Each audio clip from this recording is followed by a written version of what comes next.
Hello everyone.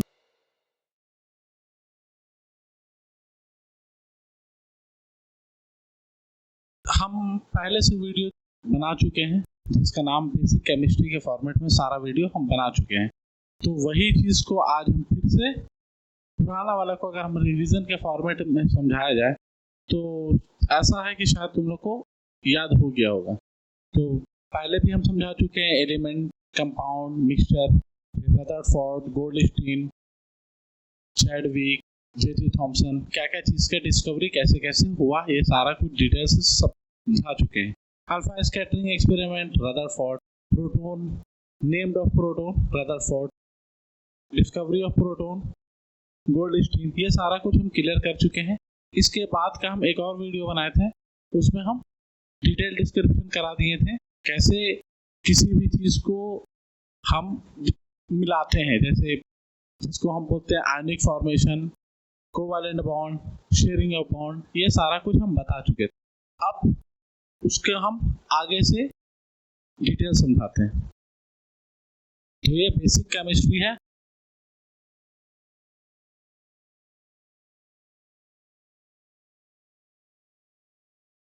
जब Rutherford साहब समझाए थे केमिस्ट्री के बारे में तो वो अल्फा स्कैटरिंग एक्सपेरिमेंट से डिटेल डिस्क्रिप्शन कराए थे। तो वो क्या हुआ था, एक निगेटिव पार्ट निकला और एक पॉजिटिव पार्ट जिसको हम न्यूक्लियस से डोनेट करते हैं। यहाँ तक तो सबको पता है, इसके लिए कोई दिक्कत नहीं होना चाहिए। तो ये जो न्यूक्लियस है ये होता क्या है, ये पॉजिटिव चार्ज होता है। अब ये पॉजिटिव चार्ज क्यों होता है ये भी चीज तो क्लियर पता है कि इसमें प्रोटॉन और न्यूट्रॉन दोनों मिला रहता है। तो इस वजह से ये न्यूक्लियस है और इस वजह से इसका चार्ज पॉजिटिव होगा, क्योंकि न्यूट्रॉन का कोई चार्ज नहीं है और प्रोटॉन का पॉजिटिव चार्ज है। तो आगे हम समझते हैं। देखो एकदम सिंपल सा, मान लो इसको हम एटम नहीं बनाए हैं, इसको हम न्यूक्लियस बनाए हैं। तो न्यूक्लियस में क्या क्या चीज प्रेजेंट रहता है, प्रोटॉन जिसका चार्ज पॉजिटिव है और न्यूट्रॉन जिसका चार्ज नहीं है, जिसका चार्ज नहीं है। इसके चारों तरफ मेरा इलेक्ट्रॉन मूवमेंट करता है। क्या चीज मूवमेंट करता है, इलेक्ट्रॉन मूवमेंट करता है।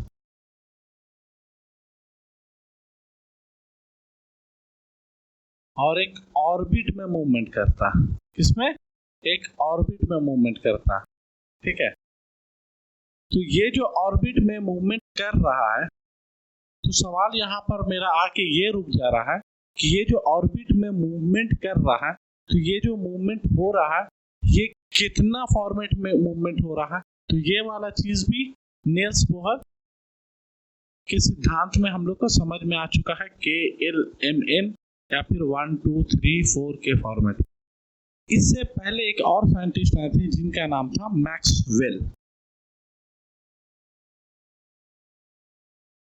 इन्होंने भी एक अपना थ्योरी दिए थे। इनका थ्योरी ये था कि if the electron movement is continuously then electron loses its own energy. मतलब इसका ये हुआ कि अगर ये मूवमेंट बार बार होता रहता है तो ये अपना एनर्जी लूज करता जाता है। लेकिन ये तो पॉसिबिलिटी हो नहीं रहा। क्यों नहीं पॉसिबिलिटी हो रहा है, क्योंकि यहाँ पर तो हमको दो है।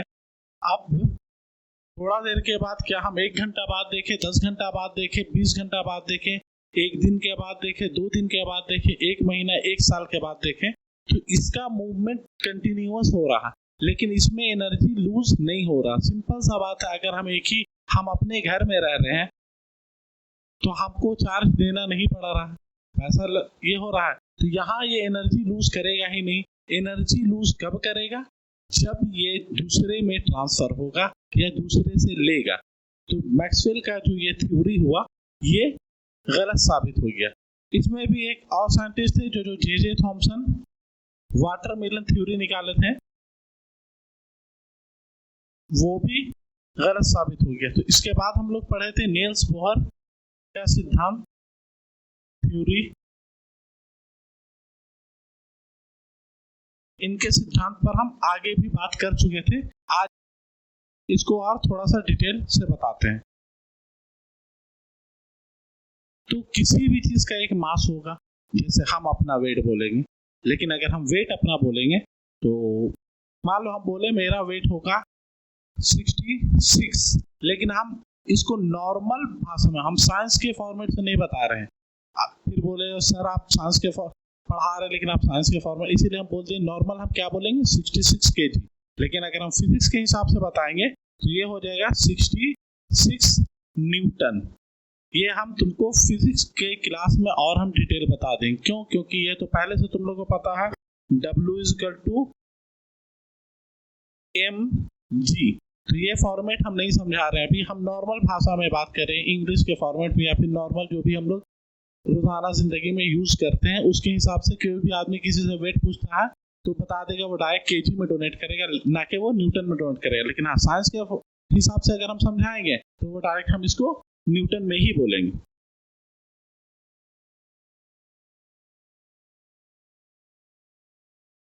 तो क्या प्रॉब्लम होता है उसको हम समझते हैं और इसका सॉल्यूशन भी हमको निकालना है। तो प्रॉब्लम और सॉल्यूशन दोनों चीज को निकालना है।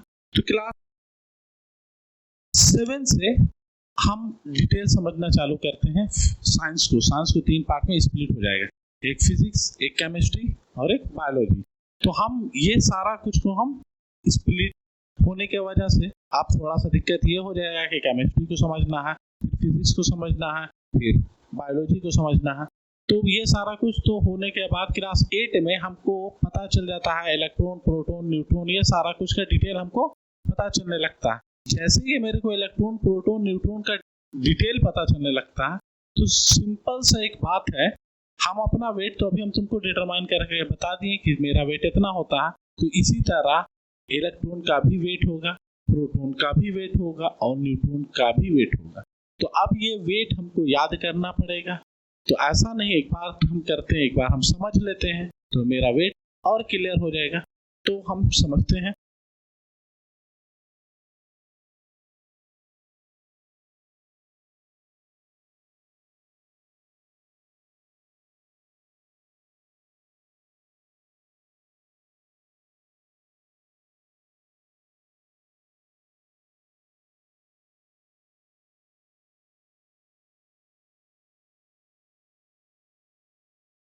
ये 3 वेट हम क्लियर कर दिए। 9.1 × 10⁻⁻31, दूसरा है 1.67 × 10⁻⁻27। ये सारा कुछ केजी में डोनेट हो जाएगा।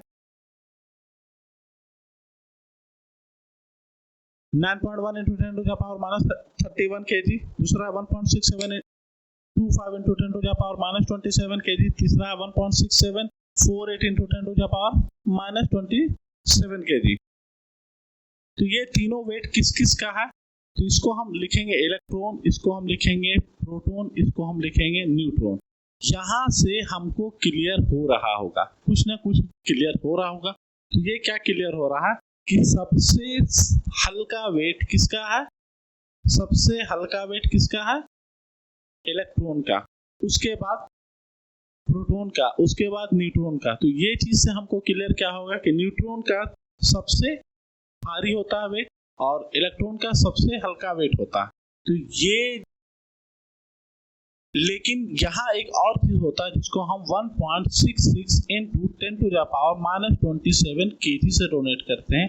इसको कहते हैं 1 AMU, एटॉमिक मास यूनिट।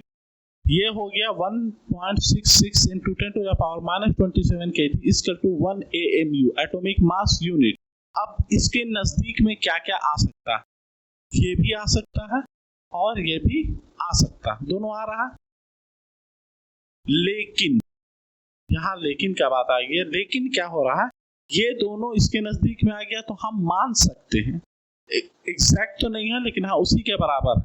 जैसे मान लो मेरे पास 10 रुपया है, किसी के पास 9.5 रुपया है, ठीक है, किसी के पास 10 रुपया 50 पैसा है, किसी के पास 11 रुपया है। तो सबको अगर हम एवरेज का बात करें तो वो 10 के बराबर हो रहा है।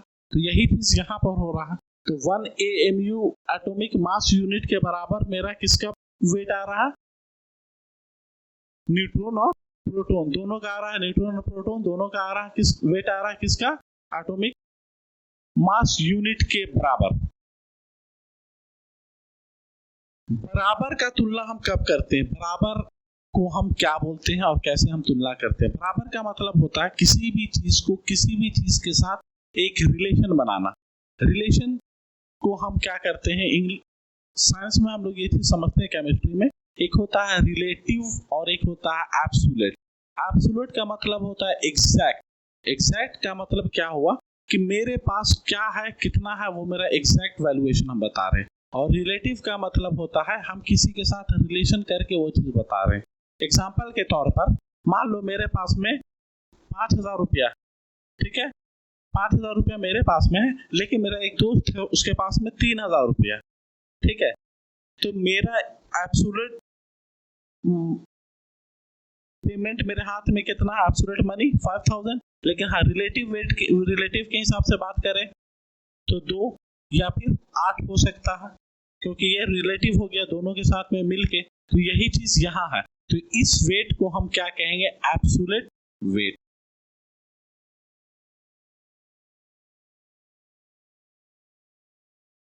अब जब एब्सोल्यूट वेट हमको समझ में आ गया, एकदम इजी है, 9.1 into 10 to the power -31 kg, 1.6725 into 10 to the power -27 kg, 1.6748 into 10 to the power -27 kg।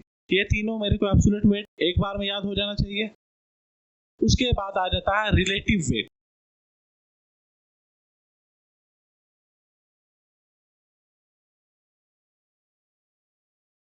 Relative wait क्या होता है, रिलेटिव वेट इसके बराबर आ रहा है, तो ये हो गया 1 AMU के बराबर, ये भी हो गया 1 AMU के बराबर। लेकिन इलेक्ट्रॉन जो है ना ये 1 AMU के बराबर आ रहा है पॉसिबल नहीं। तो ये किसके बराबर आ रहा है, अगर किसी भी चीज, सबसे इंपॉर्टेंट चीज केमिस्ट्री में किसी भी चीज को कंपेयरिंग जो होता है वो बहुत बड़ा किरदार निभाता है। तो यहाँ पर कंपेयरिंग बोल दिया कि 1 AMU के कंपेयर में किसका वेट आ रहा है, तो हम डायरेक्ट लिख सकते हैं प्रोटॉन और न्यूट्रॉन का।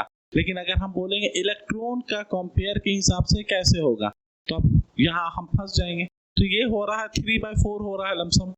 तो इसको क्या बोलते हैं, इसको वेट ऑफ हाइड्रोजन के हिसाब से अगर हम मिलाते हैं, फिर भी हाइड्रोजन में क्या रहता है, एक इलेक्ट्रॉन होता ही है और एक प्रोटॉन भी हो जाता है, तभी भी ये हाइड्रोजन के बराबर में भी नहीं आता है। तो हम हाइड्रोजन के हिसाब से मानते हैं, तो ये हो जाता है 1/1840 टाइम्स। अगर ये हाइड्रोजन के वेट के हिसाब से बात करें तो इलेक्ट्रॉन का वेट 1/1840 टाइम्स।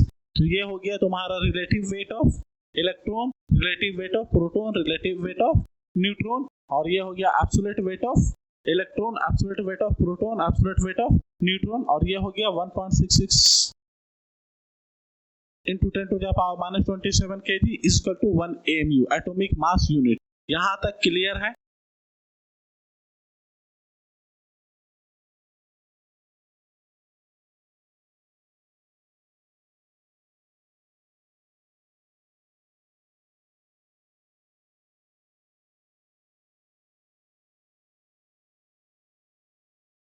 यहां तक क्लियर है, कोई दिक्कत नहीं है। अब इसको हम डिटेल आगे बढ़ाते हैं।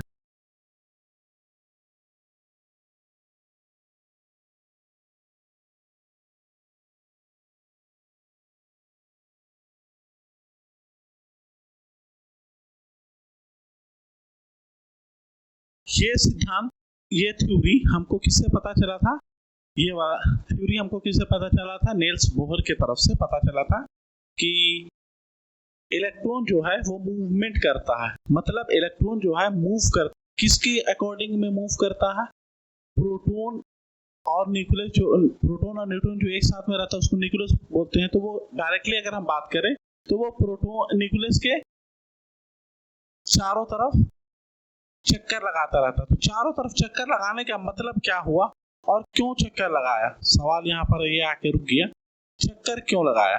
तो चक्कर इसलिए लगा रहा होगा कि जितना नंबर ऑफ प्रोटॉन होगा उतना ही नंबर ऑफ इलेक्ट्रॉन होगा, तभी ना वो चक्कर लगा रहा है। जितना पॉजिटिव उतना नेगेटिव, अगर पॉजिटिव कम तो नेगेटिव कम, नेगेटिव पॉजिटिव ज्यादा तो नेगेटिव ज्यादा। तो इसका मतलब हम ये चीज को पढ़ते हैं, जैसे यहाँ पर एग्जाम्पल के तौर पर हम ये चीज भी कल पिछले वीडियो में हम समझा दिए थे। मान लो हम ये लिख दिए 23 in A11।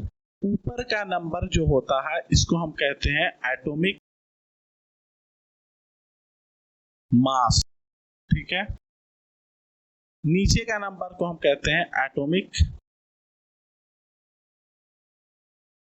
Number, number of electron. जो जो चीज इसमें होता है उसको हम लिख दे रहे हैं number of proton, number of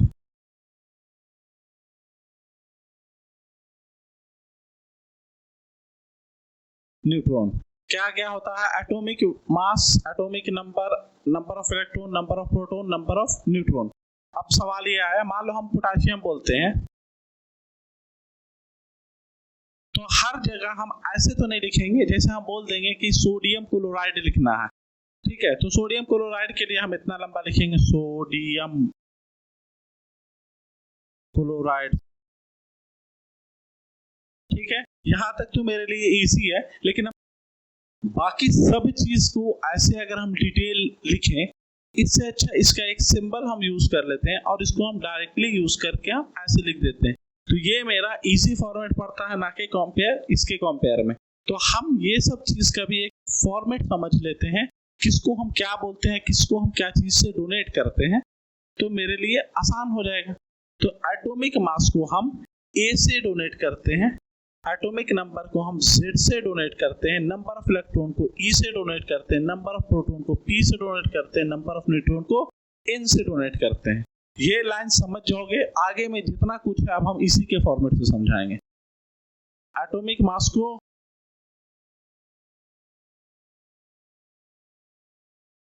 ठीक है, एटॉमिक मास को A से डोनेट करते हैं, एटॉमिक नंबर को Z से डोनेट करते हैं, नंबर ऑफ इलेक्ट्रॉन को E से, नंबर ऑफ प्रोटॉन को P से, नंबर ऑफ न्यूट्रॉन को N से। तो यहां अगर हम मान लो लिख दिए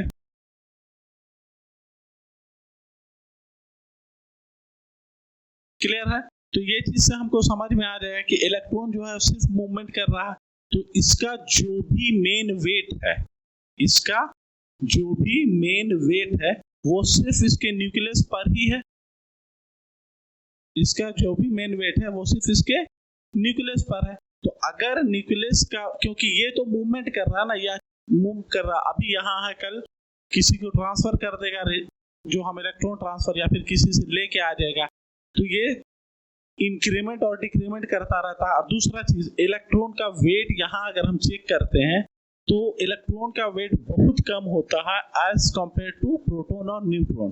तो प्रोटॉन और न्यूट्रॉन स्टैटिक है और तो ये मूवमेंट भी नहीं कर रहा। और तीसरा चीज, अगर इलेक्ट्रॉन तो बार बार मूवमेंट कर रहा है, तो जब ये मूवमेंट कर रहा है, चक्कर लगा रहा है, तो कोई भी चीज जब मूवमेंट करता है तो उसका स्पीड के कारण उसका वेट जो रहता है वो कम हो जाता है। जैसे एक बुलेट को अगर हम बोलेंगे कि अगर रख लो हाथ में खड़े करके तो संभलता नहीं है, लेकिन हाँ वही को अगर हम बोलेंगे चलाने को तो आराम से चलने लगता है। कुछ टाइम में ऐसा आएगा अगर हम फुल स्पीड में चलाने लगेंगे तो वो चक्का छोड़ने लगेगा। तो ये सारा कुछ क्यों हो रहा है? क्योंकि वो मोशन में है, गति में है। तो ये भी चीज कंटिन्यूअस मूवमेंट कर रहा है, तो इसका वेट तो ऐसे ही कम हो जाएगा। तो इसके वेट के हिसाब से कंपेयर नहीं कर सकते, ठीक है।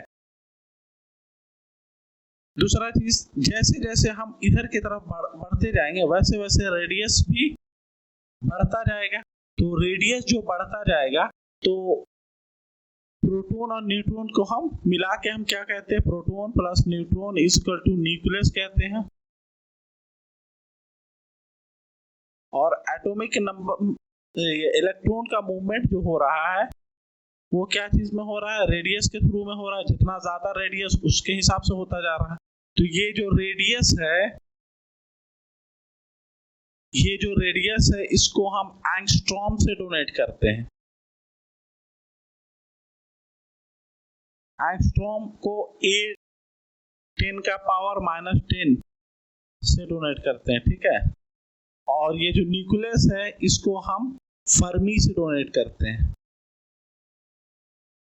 10 का पावर -15।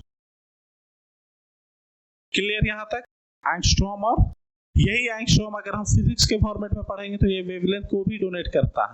और यहाँ पर भी ये चीज होता है। 10 का पावर -10 को हम एंगस्ट्रॉम बोलते हैं और 10 का पावर -15 को हम फर्मी बोलते हैं। ये चीज यहाँ तक क्लियर है। अब आगे हम पढ़ाते हैं।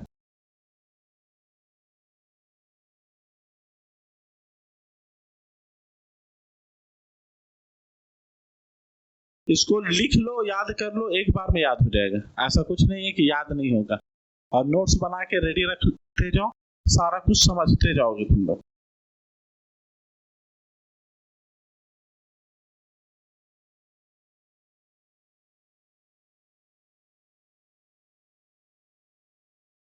तो हम समझा रहे हैं अब आगे। तो इसका ये है, मान लो हम यहाँ 23 लिखे, यहाँ हम Na लिखे, यहाँ हम 11 लिखे, तो mass number is equal to atomic number बोलो या फिर नंबर ऑफ इलेक्ट्रॉन बोलो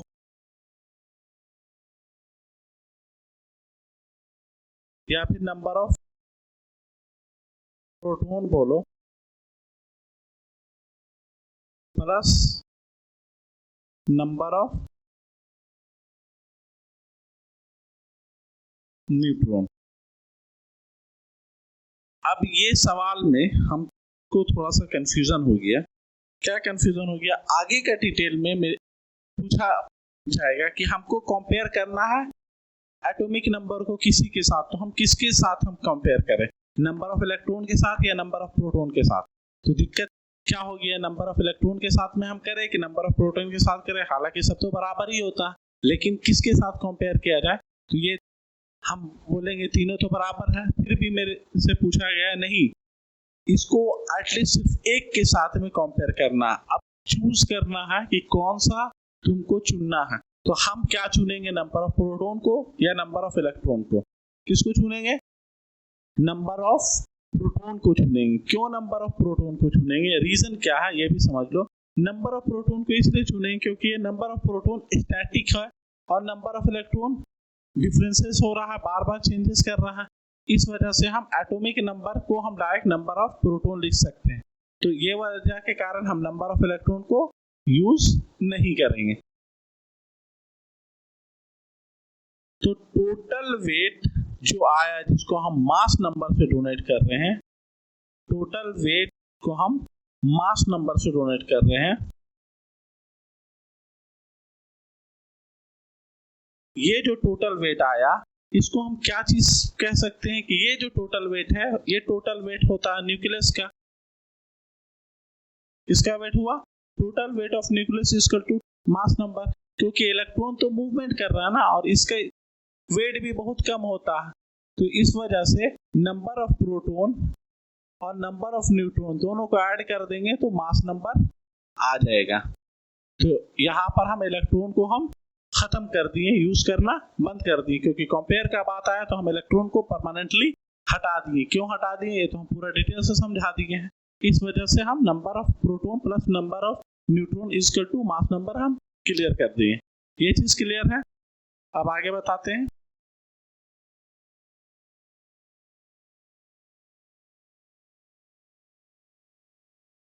अभी हम एक चीज समझाएं जिसको हम कहेंगे रिलेटिव वेट और एब्सोल्यूट वेट। जब रिलेटिव वेट और एब्सोल्यूट वेट हमको याद हो गया,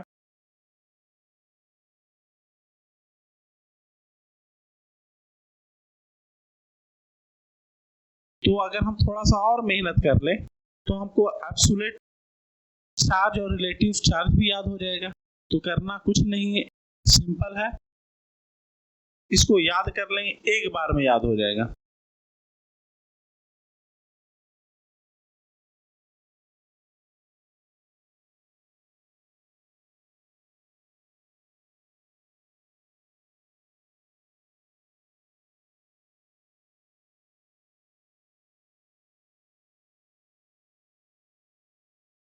ये हो गया इलेक्ट्रॉन, ये हो गया प्रोटॉन, ये हो गया न्यूट्रॉन।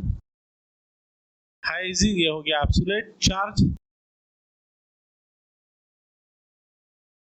ये एग्जाम में पूछता है। ये हो गया रिलेटिव चार्ज।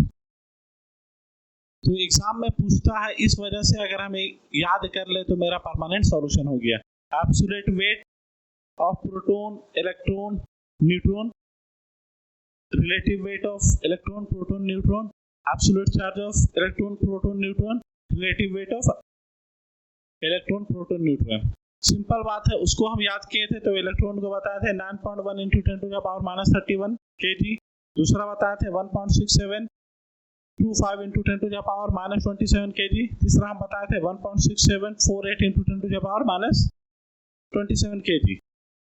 फिर हम डिटेल लिखे थे, तो यहाँ आया था 1/1840, ये आया 1 और ये भी आया था 1। यहाँ हम एब्सोल्यूट चार्ज में हम लिखते हैं electron equal to 1.6 × 10⁻19 coulomb. Sorry,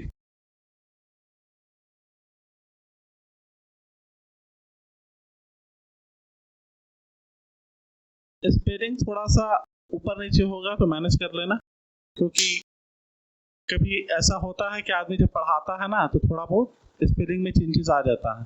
तो इस वजह से ये होता है, इलेक्ट्रॉन का चार्जेस होता है 1.6 × 10⁻19 कूलम, प्रोटॉन का होता है 1.6 × 10⁻19 कूलम, न्यूट्रॉन का चार्ज 0 होता है। ये हो गया एब्सोल्यूट चार्ज। रिलेटिव चार्ज हो गया माइनस, निगेटिव रहता है इलेक्ट्रॉन का, इसका पॉजिटिव रहता है और इसका नो चार्ज रहता है। ये चीज मेरा क्लियर होने के बाद अब हम और डिटेल से समझा देते हैं।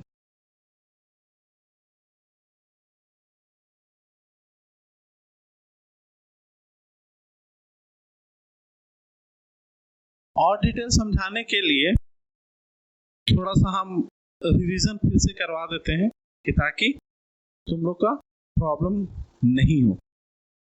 तो ये हम क्लियर कर चुके हैं। तो एटॉमिक मास को हम यहाँ पर लिख सकते हैं डायरेक्ट 23। एटॉमिक नंबर को जो दिया हुआ है इसको लिख सकते हैं 11, नंबर ऑफ इलेक्ट्रॉन भी 11, number of proton 11, number of neutron is equal to number of neutron, ये हम कल नेक्स्ट वीडियो में भी बता चुके हैं, ठीक है। Number of neutron is equal to mass number minus number of proton, क्योंकि अभी हम इलेक्ट्रॉन का फॉर्मेट हटा चुके हैं, ठीक है। तो नंबर ऑफ इलेक्ट्रॉन नहीं लिखेंगे, यहां हम लिखेंगे एटॉमिक नंबर। तो एटॉमिक नंबर या नंबर ऑफ प्रोटॉन दोनों में से कोई एक चीज को इसमें से माइनस कर देंगे, ठीक है। तो ये मेरा वैल्यूएशन आ जाएगा। तो यहाँ 23 है, 23 माइनस 11 इज इक्वल टू 12। तो number of neutron is equal to 12। इसी तरह किसी भी चीज का अगर हमको निकालना रहा तो हम आराम से निकाला जा सकता है। जैसे हम यहाँ लिखते हैं 40 AR 18। तो पहला चीज atomic mass 40, atomic number 18, number of electron 18, number of proton 18, number of neutron 22। किसी भी चीज का, तो इसको समझने के लिए बहुत इजी सा फॉर्मेट है जो हम यहाँ क्लियर कर चुके हैं। इसको पहले समझ जाना है कि कौन सा चीज क्या है। ऊपर वाला चीज मास होता है, नीचे वाला चीज नंबर होता है, जिसको हम एटॉमिक नंबर बोले या नंबर ऑफ इलेक्ट्रॉन बोले या नंबर ऑफ प्रोटॉन बोले। अभी तक हम नंबर ऑफ इलेक्ट्रॉन को यूज कर रहे हैं, लेकिन हम नंबर ऑफ इलेक्ट्रॉन को समझाने के लिए अभी हम तुमको बता रहे हैं, इस वजह से क्योंकि अभी तक में जब तक बराबर है तब तक हम यूज कर रहे हैं। जब बराबर का फॉर्मेट नहीं आएगा तो हम और डिटेल समझा देंगे। तो नंबर ऑफ प्रोटॉन निकालने के लिए क्या आ जाएगा, 35 माइनस 17 इक्वल टू 18। तो number of neutron equal to 18। ये चीज टोटल क्लियर हो गया है। तो ये कुछ एग्जाम में आता है 7, 8, 9 के फॉर्मेट में बच्चे लोग को, तो ये चीज तुम लोग आराम से निकाला जा सकता है। कभी कभी ऐसा दे देगा कि नंबर ऑफ न्यूट्रॉन दे देगा और इलेक्ट्रॉन दे देगा, अब निकालना है मास नंबर। अब मास नंबर निकालना है तो मास नंबर हम आराम से निकालते हैं। Mass number equal to number of proton plus number of neutron, या फिर atomic number plus number of neutron. बाकी डिटेल हम सारा कुछ लिख सकते हैं। तो 1, 2, 3, 4, 5 में से 2 चीज दे देगा, बाकी हमको 3 चीज निकाल लेंगे अपने आप में। क्लियर है, कोई डाउट? अब आगे समझाते हैं। यहाँ तक हम क्लियर कर दिए कि मास नंबर कैसे निकाला जाता है, एटॉमिक नंबर कैसे निकाला जाता है, नंबर ऑफ न्यूट्रॉन कैसे निकाला जाता है। कभी कभी ये सब कंडीशन के वजह से कोई चेंजेस हो जाता है। तो क्या क्या चीज चेंजेस होता है वो चीज हम समझा देते हैं। जैसे यहां हम लिख दिए Cl, ये हो गया 35, ये हो गया 17। इसी तरह एल्युमिनियम का अगर हम लिखते हैं तो एल्युमिनियम का आता है 13। Na का लिखते हैं, Na का आता है 11। अभी हम ऊपर वाला मास नंबर को हम कुछ यूज नहीं करेंगे। तो ये जो Cl है, ठीक है, ये जो Cl है इसका नंबर ऑफ इलेक्ट्रॉन के लिए हम पूरा लंबा नहीं लिखेंगे क्योंकि हम ये वाला फॉर्मेट समझा चुके हैं। तो हम सिंबल यूज करेंगे। तो E यहां हम लिख दिए 35, तो डायरेक्ट हम लिखेंगे A equal to 35, Z equal to 17, E equal to 17, P equal to 17, N equal to 18। इसमें भी हम यहां यूज करते हैं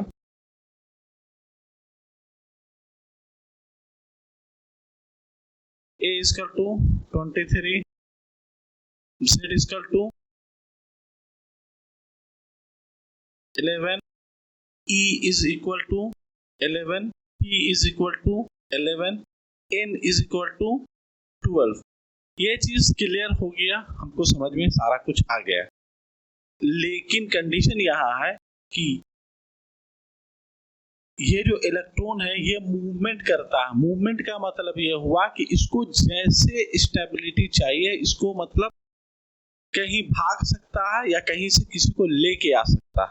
ठीक है, भाग सकता है या किसी को लेके आ सकता है, क्योंकि ये पहले से हम बता दिए थे ये रॉक होता है। रॉक मतलब आवारा होता है, तो ये कहीं भी आना जाना कर सकता है और कहीं से उठा के लेके आ जाएगा और कहीं से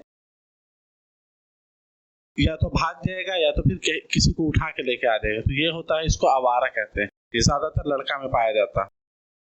तो इलेक्ट्रॉन इक्वल टू लड़का डायरेक्ट बोल सकते हैं हम लोग, कोई दिक्कत नहीं है। तो यहाँ ये जो है ये 17 है, लेकिन ये एक लूज कर रहा है, तो ये डायरेक्टली हो जाएगा 18। तो नंबर ऑफ न्यूट्रॉन और नंबर ऑफ इलेक्ट्रॉन यहाँ 18 हो गया। ये जगह में ये जो 11 है ये ये गेन कर रहा है, तो ये 18 हो जाता है। ये एक लूज करेगा तो 11 माइनस 1, तो ये जगह पर हम लिखते हैं माइनस, और ये जगह पर हम लिखते हैं प्लस, क्योंकि ये एक लूज कर रहा है और ये एक लूज कर रहा है, तो इस वजह से ये हो जाएगा नंबर ऑफ इलेक्ट्रॉन 10 हो गया। अब यहाँ नंबर ऑफ न्यूट्रॉन, हालांकि ये नंबर ऑफ इलेक्ट्रॉन 11 ही था, लेकिन इसको अपने से ये स्टेबिलिटी किया है, भागा है या फिर किसी को लेके आया है, तो इस वजह से हम नंबर ऑफ इलेक्ट्रॉन को यूज नहीं करते हैं। यहाँ भी वही कंडीशन है। इसी तरह अगर हम एक और मटेरियल में देखते हैं एल्युमिनियम में, तो रहता है 13, लेकिन ये क्या करता है, तो ये हो जाता है 13 माइनस 3 इज इक्वल टू 10। तो ये जब तीनों कंडीशन, ये पहला कंडीशन, दूसरा कंडीशन, तीसरा कंडीशन, इसी को कहते हैं आइसो इलेक्ट्रॉन या सब इलेक्ट्रॉन। सब इलेक्ट्रॉन और आइसो इलेक्ट्रॉन होता क्या है, पहले जितना था वो अपना या तो लूज कर दिया या तो गेन कर दिया। तो जो लूज करता है वो मेटल हो जाता है और जो गेन करता है वो नॉन मेटल हो जाता है। तो ये दोनों कंडीशन में ये दिख रहा है कि ये एक लूज किया और ये एक गेन किया। तो इसका वाला जो इलेक्ट्रॉन है किसके में चला गया, Cl में चला गया। तो ये बन गया मेरा NaCl, सोडियम क्लोराइड।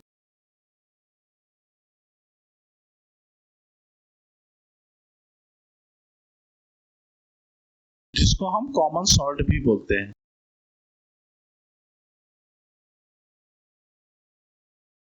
क्लियर यहां तक? इसके आगे 3 और टॉपिक है, इसको और हम क्लियर करा देते हैं। तो जब हम mass number, atomic number, electron, proton, ये सारा कुछ को पढ़ते हैं तो ये वाला चीज भी अगर हम समझ जाते हैं तो एक क्लियरिफिकेशन हो जाएगा। हम जब प्रीवियस वीडियो में हम डिटेल डिस्क्रिप्शन कराए थे तो एक लाइन हम समझाए थे जिसको हम कहते हैं आइसोमर प्रॉपर्टी, याद आया होगा। आइसोमर प्रॉपर्टी का कैरेक्टर हम बताए थे कि जब कोई भी एलिमेंट का रेशियो को हम चेंजेस कराते हैं तो उसका पूरा कैरेक्टर चेंजेस हो जाता है।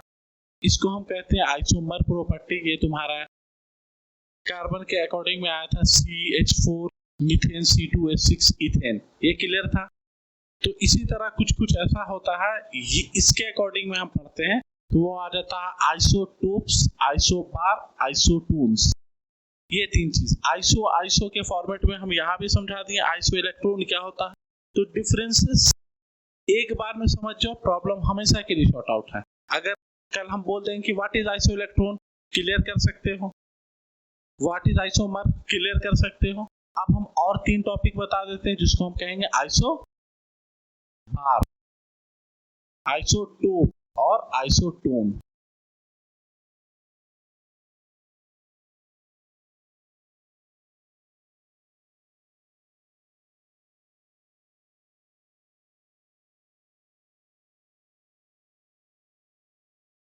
ये केमिस्ट्री का सबसे इजी फॉर्मेट है। इसको समझ जाएंगे तो फिर किसी भी चीज के साथ भी हम रिएक्शन करने में आसानी हो जाएगा। तो ये वाला चीज अगर हमको क्लियर हो जाता है, हालांकि हम समझा चुके हैं, आयनिक फॉर्मेशन समझा दिए हैं, इलेक्ट्रोवैलेंट बॉन्ड, कोवैलेंट बॉन्ड, ये सारा कुछ हम समझा चुके हैं। डिफरेंसेस समझना।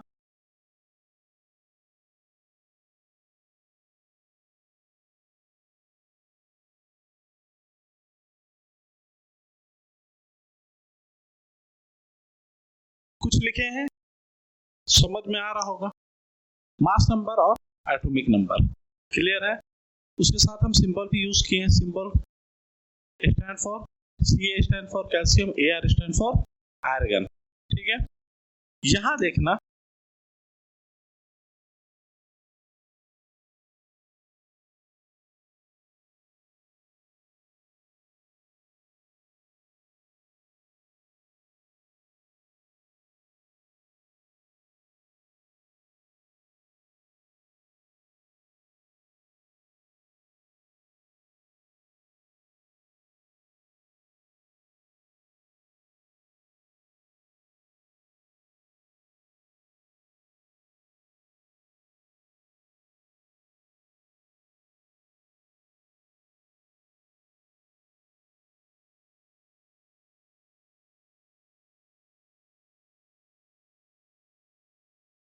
अभी हम दो समझा देते हैं, समझ में आ जाएगा, ये चीज के वजह से क्लियर हो जाएगा। तो ये चीज क्या है इसको हम समझा देते हैं।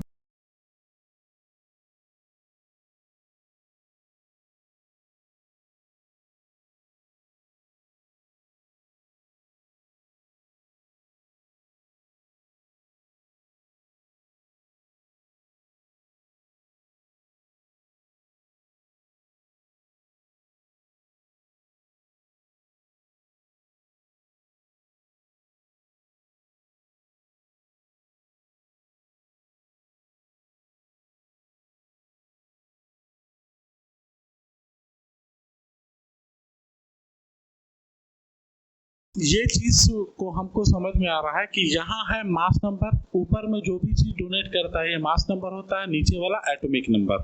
यहाँ भी मास नंबर, यहाँ भी एटॉमिक नंबर, यहाँ mass number, atomic number, mass number, atomic number, mass number, atomic number, यहाँ भी मास नंबर 16, 17, 18, 19, 20। तो ये जितना भी हम दिख रहा है इसमें हमको कुछ ना कुछ ऐसा चीज दिख रहा है जो यूनिक दिख रहा है। तो ये यूनिक का कैरेक्टर हम डिसाइड करा सकते हैं क्या चीज से, जो चीज अभी हम डिटेल समझाएंगे। तो अभी तक हम ये पहले समझाए थे ये वाला, तो सबको समझ में आया होगा। सर ये चीज हम समझाए थे तो सबको समझ में आया था, ऊपर वाला मास नंबर, नीचे वाला एटॉमिक नंबर, ऊपर वाला मास नंबर, नीचे वाला एटॉमिक नंबर, यहाँ तक क्लियर था। तो यही चीज को अभी हम और डिटेल से समझाते हैं कि हम आइसोमर पढ़ा दिए, आइसो इलेक्ट्रॉन पढ़ा दिए, तो अब हम क्या बोले थे, आइसोटोप्स पढ़ाएंगे, आइसोबार पढ़ाएंगे और आइसोटोन्स पढ़ाएंगे। आइसोटोप्स, आइसोबार, आइसोटोन्स, नाम एक जैसा लगता है, इस वजह से कंफ्यूजन बहुत ज्यादा क्रिएट होता है। तो ये नाम को कंफ्यूजन, दोनों चीज को हमको अलग करना है। अगर कोई एक बार बोल दिया आइसोटोप्स तो हम एक बार में आंसर बता सकते हैं, आइसोटोन्स तो एक बार में आंसर बता सके, आइसोबार तो एक बार में आंसर बता सके। दूसरा चीज, अगर हम एक बार में एग्जाम्पल को समझ जाते हैं तो मेरा क्लियरिफिकेशन ये हो जाएगा कि हम उसके साथ में हम उसका डेफिनेशन भी समझ सकते हैं। अगर हम एग्जाम्पल को क्लियर नहीं करेंगे तो हम डेफिनेशन को समझ ही नहीं पाएंगे। इस वजह से, और नीचे क्लास के स्टैंडर्ड में ना आता है 7, 8, 9 के फॉर्मेट में ये आता है, what is isotopes, give 2 example, give 3 example, what is iso, difference distinguish between isotopes and isobar, ये 10th में भी आ जाता है। तो ये सारा कुछ को अभी हम क्लियर कर देते हैं एक बार में, जिससे आगे के लिए तुम्हारा हमेशा के लिए क्लियर हो जाएगा। ये सब छोटा छोटा पार्ट होता है जो डिटेल में हम लोग को समझने में दिक्कत हो जाता है। तो ये सब छोटा छोटा पार्ट के लिए आदमी ठोकर छोटा ही चीज से खाता है। कोई आदमी को नहीं देखे होंगे पहाड़ से जाके धक्का खा गया, जो भी आदमी ठोकर खाता है, गिरता है तो पत्थर से ही गिरता है। तो यहाँ पर भी यही चीज है, हम छोटा पार्ट को अगर हम भूल जाएंगे तो बाकी आगे वाला पार्ट को हमको क्या समझ में आएगा। तो यही मेरा नंबर की रेट कराता है और यही मेरे को फेल भी करवाता है। तो नंबर गेनिंग के लिए भी यही सब चीज इंपॉर्टेंट है, और बेसिक है तो हमको इंपॉर्टेंट समझना पड़ेगा ये सब चीज का। तो इसमें ये दोनों का एग्जांपल में हम देखते हैं क्या दिख रहा है, कुछ डिफरेंस दिख रहा होगा। डिफरेंस क्या दिख रहा है कि दोनों का मास नंबर सेम है लेकिन एटॉमिक नंबर दोनों का डिफरेंस है। यहाँ देखो तीनों का एक ही है लेकिन एटॉमिक मास डिफरेंस हो रहा है। यहाँ पर भी एटॉमिक नंबर सेम है, एटॉमिक मास डिफरेंस हो रहा है। इस कंडीशन में भी एटॉमिक नंबर दोनों का सेम है लेकिन एटॉमिक मास डिफरेंस हो रहा है। तो अब बता देते हैं, ये चीज हमको समझ में आया क्या कि when atomic mass changes and atomic number is not changes, ठीक है। तो इसको हम डिटेल समझाते हैं डेफिनेशन में। Different atomic mass but same atomic number, an element having different atomic mass but same atomic number is called isotopes.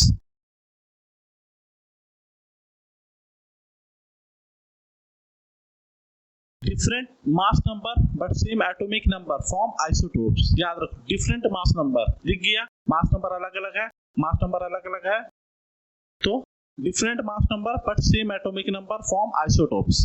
Example के तौर पे हम हाइड्रोजन को ले लेंगे, कार्बन को ले लेंगे, क्लोरीन को ले लेंगे, बहुत सा है, ऑक्सीजन को ले लेंगे, बहुत सा चीज है जिसको हम यूज कर सकते हैं। तो बेसिक से हम 2-3 एग्जांपल दे दिए, और भी देखोगे तो बुक में क्लियर होता रहेगा।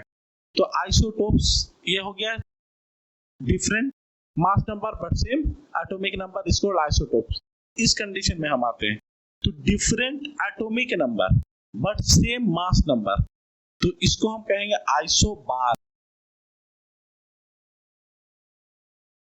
क्या कहेंगे, different atomic number but same mass number, differ in atomic number but same in mass number is called isobar. तो ये 2 एग्जांपल यहाँ क्लियर हो गया।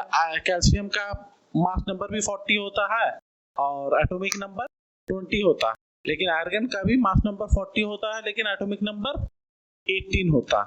थोड़ा जो दिक्कत है वो यहाँ समझते हैं। तो दिक्कत यहाँ पर ये है, सर आप तो लिखे हैं अलग अलग, कोई एक ऐसा नंबर नहीं दिख रहा है जिसका मास नंबर के हिसाब से चेंजेस हो रहा है। यहाँ पर भी दिख रहा है 36 है, 16 है, या 37, 17, 38, 18, 39, 19, 40, 20, पूरा तो अलग अलग है। तो आप ऐसे कैसे बोल सकते हैं कि ये क्या चीज है। सही बात है, इसको हम और क्लियर कर देते हैं। तो अभी हम पढ़ा चुके हैं कि नंबर ऑफ न्यूट्रॉन निकालने का प्रोसेस हम पहले समझाए थे कि हम नंबर ऑफ न्यूट्रॉन निकाल कैसे सकते हैं। तो नंबर ऑफ न्यूट्रॉन के निकालने के लिए हम क्या करते थे, मास number minus number of electron बोलो या फिर एटॉमिक नंबर बोलो, यही चीज हम बोले थे, इससे ज्यादा तो और हम कुछ नहीं बोले थे। तो इलेक्ट्रॉन को हम हटा देंगे, क्यों बोलता भी नहीं है तुम लोग कुछ। नंबर ऑफ प्रोटॉन लिखेंगे, क्यों, क्योंकि इलेक्ट्रॉन का वैल्यूएशन नहीं होता है, या फिर हम यहाँ पर एटॉमिक नंबर बोलेंगे, यही चीज। अब समझदारी तुम लोग को है तो तुम लोग खुद से माइनस करो, प्लस माइनस एडिशन सब्ट्रैक्शन तो सबको आता होगा, इतना तो नहीं है, 1 2 3 4 का चीज है। तो number of neutron in S, जल्दी बताओ, number of neutron in S,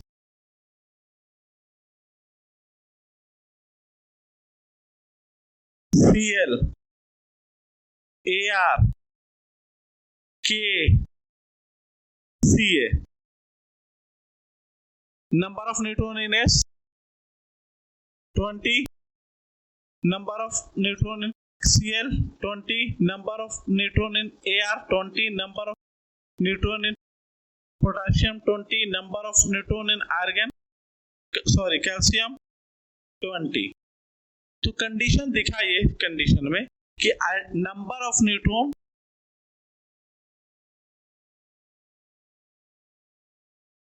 is equal to same, number of neutron is equal to same. तो ये कंडीशन से हमको समझ में आ गया कि जो भी एलिमेंट का नंबर ऑफ न्यूट्रॉन सेम होता है उसको हम कहते हैं, यहां पढ़ा है आइसोटोप पढ़ा दिए, आइसोबार पढ़ा दिए, लास्ट में हम समझा दे रहे हैं, इसको कहते हैं isotones.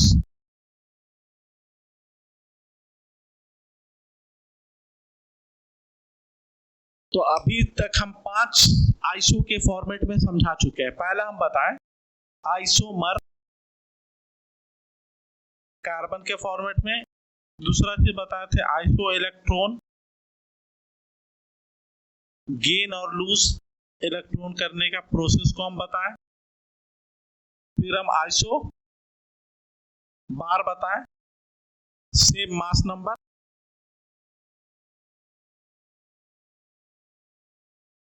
Differ atomic number.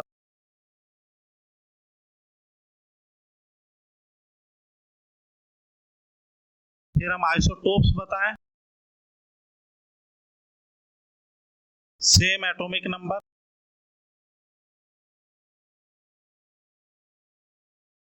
Differ mass number.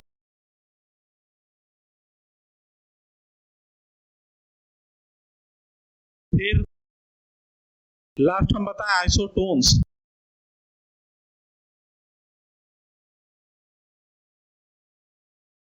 Number of neutron,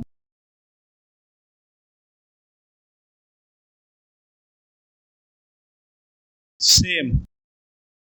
तो ये 5 चीज का एग्जाम्पल के तौर पे हमको सारा कुछ समझ में आ गया। तो ये चीज क्लियर हो गया, किसी को कोई डाउट तो नहीं है, और अगर ये होगा तो इसका सारा कुछ का नोट्स क्लियर करते जाना, डाउट टोटल क्लियर होता जाएगा, कुछ कुछ एग्जाम्पल के फॉर्मेट में बनाते जाओगे, जो डाउट होगा उसको बोल देना और आगे हम डिटेल से समझा सकते हैं। तब के लिए बाय।